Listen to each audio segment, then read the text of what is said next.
Hey guys, Razorblade Bingo here, and today I am being given a rare opportunity to talk to you all about a big upcoming tentpole movie that has not been released yet, and that would be The Batman. So, I initially wasn't going to see this until maybe next week when the crowds died down a little bit. But I had a friend who asked if I wanted to go with him to see it for, I think it was both Regal and AMC were doing this fan event thing where you could see it a few days early in IMAX. And he had a spare ticket and he managed to get the tickets like really at the last minute because they were going out so fast. And I said, sure, why not? I'll go see it. Because The Batman was one of those movies that I was going to go out of my way to see in the theater. Because I am a lifelong Batman fan. And I've been curious about this movie for a couple years now. And to be honest, I've always had a lot of skepticism toward it. I went into it with low expectations, and I have a few reasons as to why. So my first reason is that normally when these kind of movies are made, especially during a time where we have, COVID, and it had a protracted filming schedule because Pattinson got tested positive for COVID, and I'd heard about all the behind the scenes drama with some of it. Rumored, of course. But normally when I hear about things like that, it gives me this impression that the movie itself will feel like a patchwork kind of movie, where it will just feel off and wonkily paced, and it just doesn't feel like a complete cohesive vision. And then another reason I've been kind of skeptical about it is it's a personal thing, because WB for me, they have this reputation of making these trailers for their upcoming movies that are so good that do not live up, the movies themselves do not live up at all to the trailers. And the trailers evoke a specific atmosphere and tone that the movie itself does not go for the most part. My famous examples, some of them are like recent ones, where Joker, Mad Max Fury Road, which I do like Mad Max Fury Road, but I think the trailers are just so much better than the movie. The new, not the new Godzilla, but the Godzilla King of the Monsters, which uses like wonderful usage of classical music, and they don't do that at all during the movie. Famously the Suicide Squad 2016 trailer, which brilliantly used Queen's Bohemian Rhapsody, and it made it seem like the movie was going to be like, oh wow, this is a very unique vibe that I'm getting from the trailer. And it's not at all what the movie was. The movie was a piece of shit. So, and the trailers for the Batman looked really good, like very promising. I liked what I saw visually. I loved the usage of Nirvana in that very first trailer. I thought that set the tone very well. I loved the main theme from Michael Giacchino, and just the way that the trailers were edited and made, it gave off a very specific mood that I thought, okay, if this movie can hit that mark for me, then it will be okay. But my history with WB and their trailers versus the movies themselves hasn't been particularly great. Occasionally there will be a thing that pops up where the movie itself lives up to the trailer. Very, very occasionally, but I had my doubts about the Batman. And finally, I was just kind of... I'm not a big superhero guy anymore. I don't run out to see these superhero movies unless they're big event ones like No Way Home, now The Batman, Avengers Endgame as well, that comes to mind. And I realize I'm too old for superhero movies now.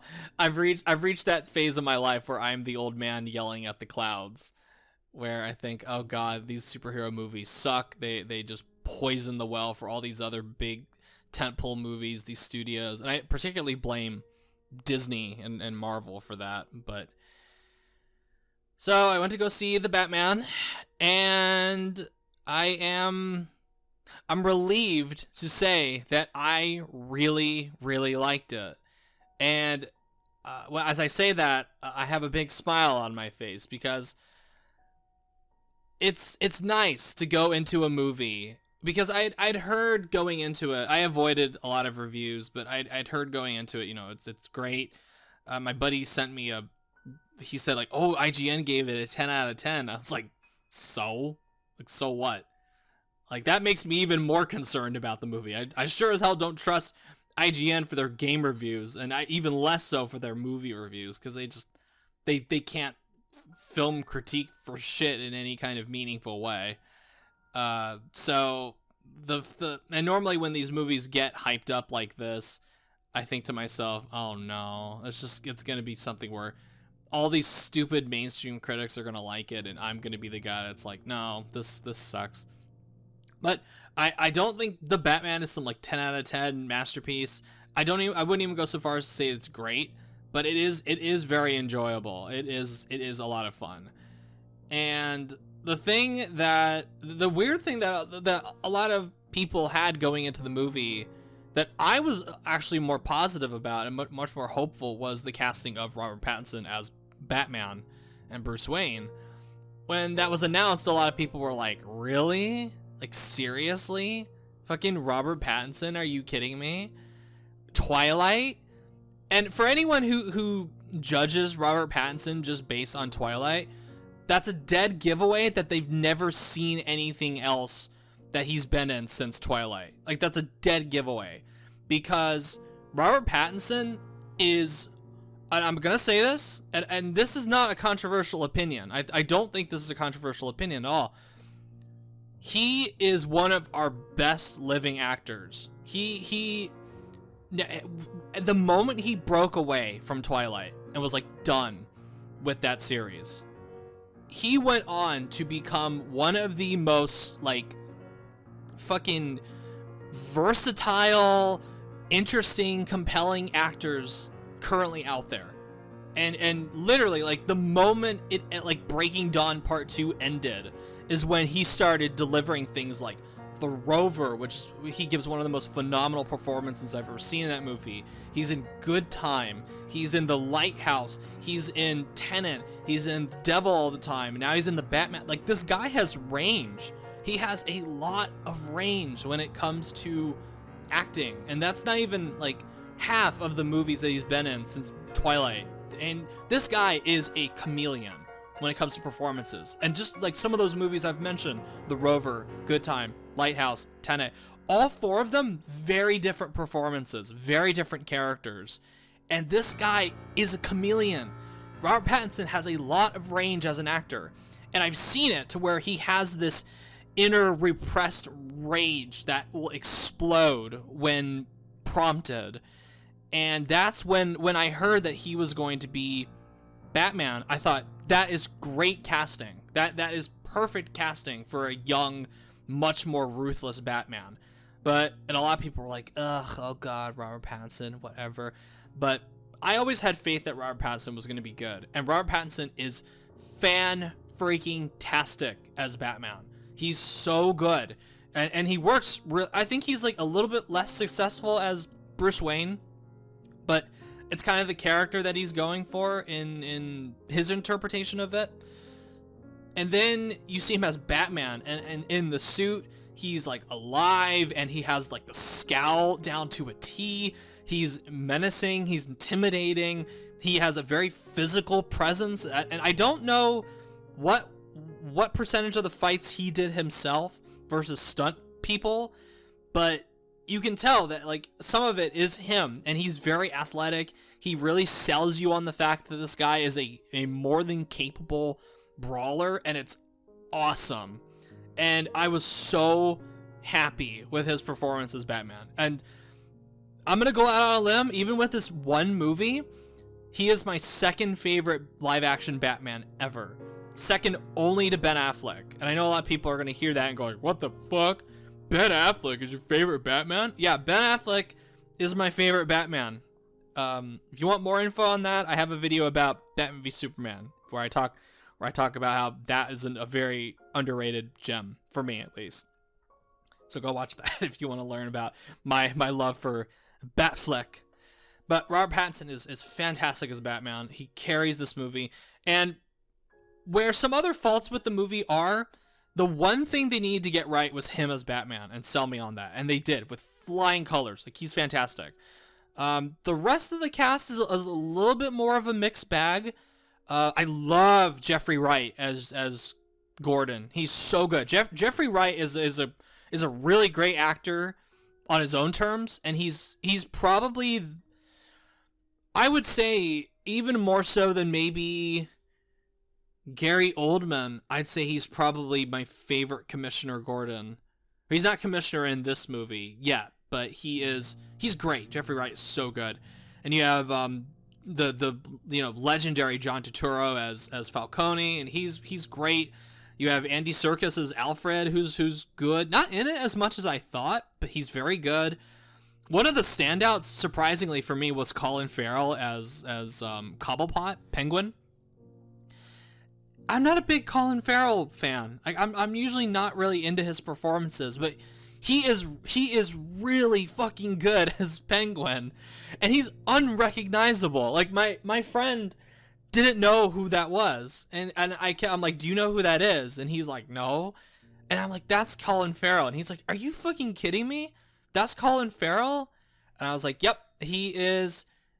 That's him. And he's so convincing as like this like mafioso, like gangster character with this very unique accent. It's not the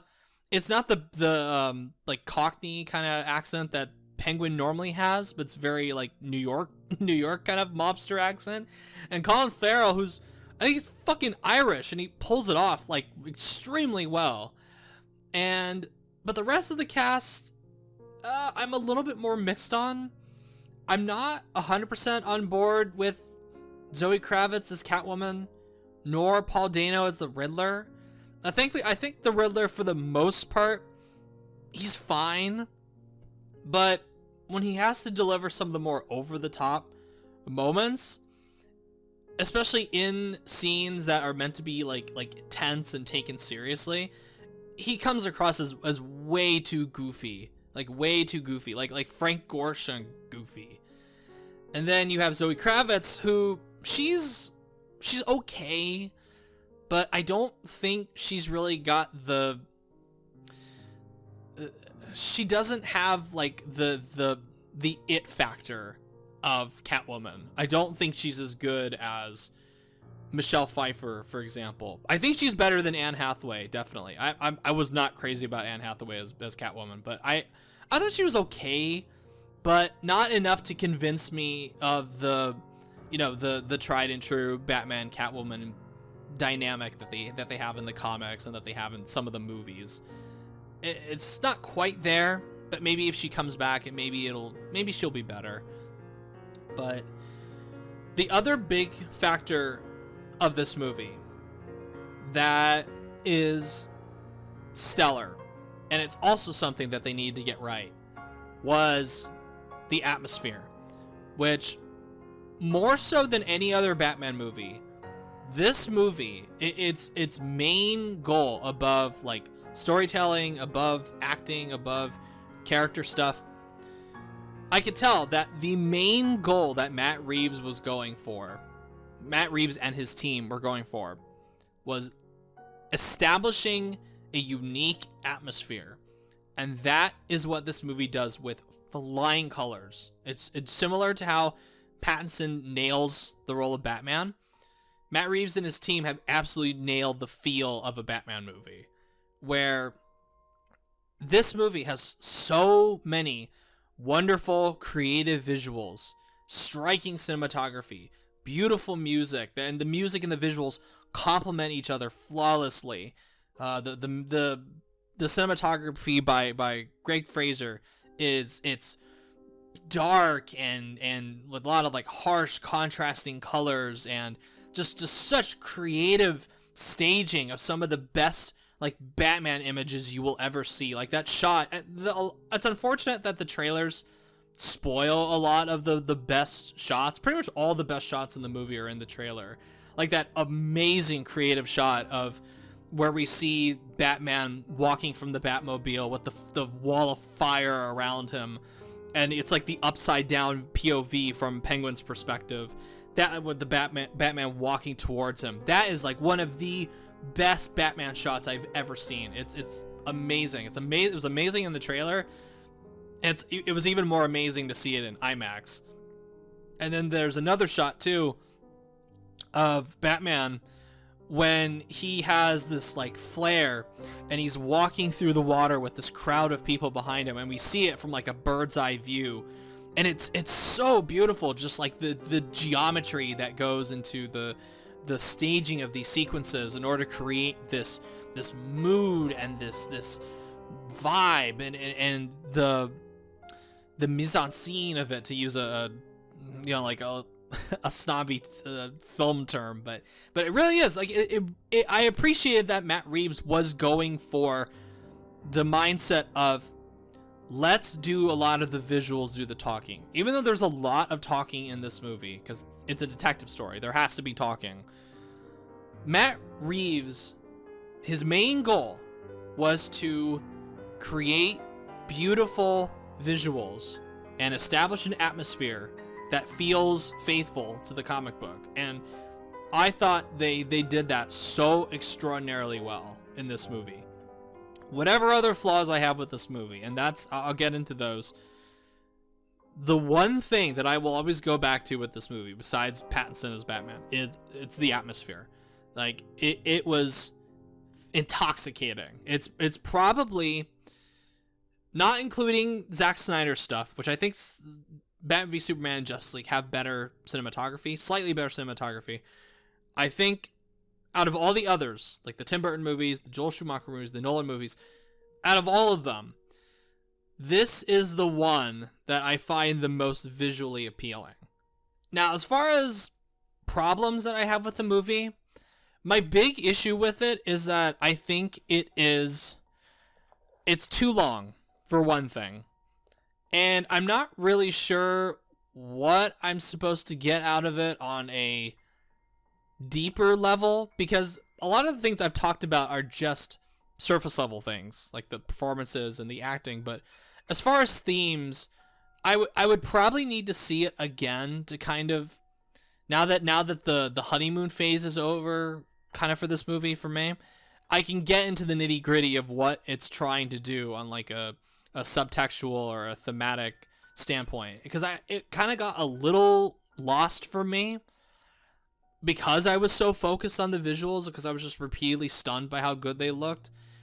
But the Batman, it's going for this theme of using vengeance as a tool for negative, and like vengeance itself, how it can be corrupted. And it's like a character journey of Batman's rejection of nihilism. That's kind of what I got out of it. And you could tell there are obviously like modern political connections. There's a really stupid ham-fisted line that Catwoman says that's like you'll know it when you hear it in the movie, but it's like it's so on the nose and so like like when I heard it, it just made me groan. It kind of like ruined a little bit of her character for me from that line, but it's not her fault. It's the script. But I think that's what the movie was trying to go for. But a lot of it is kind of lost when you have to juggle all these plot elements. And this is like a 3-hour movie, and you definitely feel the length of it. And not in a bad way where it's boring, but in a way where it's like, I feel like I've been here a while. And that's okay, because for the story that they're trying to tell, with all these different characters, with all this different stuff, I feel like the 3-hour length is justified, even if it could have been shaved just a tad to kind of make it just a little bit smoother. And there's definitely some scenes I would just get rid of whole cloth. There's one at the very end where they like establish what's kind of next for the series, and I'm like, I could have done without that. It was stupid. I didn't like it. But the thing that I like about it is that it makes I want to see it again, which is nice. Like I like having that excitement to see it again, and that's good for something that I had relatively like meager expectations going into. I guess like to close this out is, you know, it's like, would I recommend the Batman? Would I recommend going to the theater to see it? Yeah, I would. I definitely would. And I was relieved. I'm relieved to say that, because there came a point during the movie where normally with movies I know within the first 10-15 minutes of whether or not I'm gonna really get into it, whether it's gonna pass that threshold between, you know, good and like really engaging, really enjoyable. I can actually pinpoint the moment where the movie went from like I liked it, I was like, okay, I'm kind of into this. This is good so far, to where I kind of smiled and I felt this sense of like, oh, like a relief, like I'm in safe hands as far as this movie goes. And you can find this clip on YouTube. There's a scene where Bruce Wayne has to visit the public memorial for one of the Riddler's victims, who's the mayor. And as Bruce Wayne's walking into this funeral, it's playing Ave Maria, and it's all about mood and atmosphere and just that the usage of that classical music. And then as it slowly starts to fade out and you hear this commotion going on outside, and it doesn't show what it is yet, but you know something is wrong, and it just slowly builds this dread to where then all of a sudden shit just goes down in that church. And that moment was so good and so well executed that that's the scene that I went, okay, now I'm really into it, where I kind of like leaned forward in my seat and I had this like big smile on my face and I went, okay, this is gonna be good. I am in safe hands as far as this movie goes. So yeah, I just thought I would take this opportunity, just, you know, take advantage of this opportunity to talk about a movie that isn't out yet for a lot of people. So yeah, I liked it a lot. This is easily the best solo Batman movie since The Dark Knight for me. I don't think it's better than The Dark Knight, but it's very good. It's one of the best DC movies released in a long time, not including the Snyder Cut. And I'd say for the most part it lives up to my expectations or my hype. And for the most part, I'd say it lives up to the hype. It is a very good Batman movie. So, yeah. Anyway, thank you so much for watching. If you like what you see, subscribe. Let me know what y'all think of the Batman if you go see it. And as always, I am Razorblade Mango. Thank you so much for watching, and I'll catch y'all later. Bye.